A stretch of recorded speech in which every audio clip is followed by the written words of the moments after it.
All right, so first thing we're going to do is we're going to start restoring the function of this big toe, because this arch, similar to your bicep, in the fact that when we shorten the foot, or essentially we curl this towards this, all of a sudden this arch is able to handle, absorb, and transmit a bunch of force. Just like your bicep can. If your arm is completely straight and a bunch of force gets applied to it in this direction, further straightening the arm, your elbow is going to hurt. But when there's a little bit of a curl to the bicep, this is much stronger. However, what we can say is, if this digit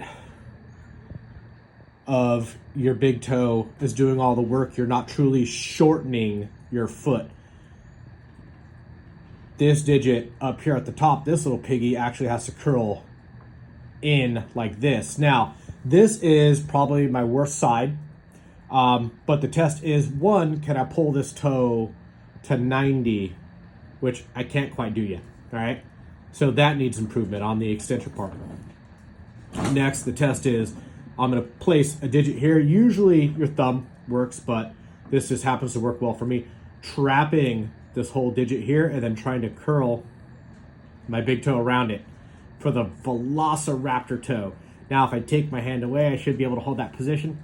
Oh man, I was not able to do that yesterday. But that test tells me right there, I'm able to actually start shortening the foot, meaning my arch is actually going to be able to absorb the shock correctly. So if this is not absorbing the shock correctly, it has to travel to the ankle, leads to problems with your tibia internally or externally rotating because your big toe can't do its job. So the first way we're going to work on restoring that, and this works really good if you have a towel, but I don't. I have my sock. So I'm going to use my sock.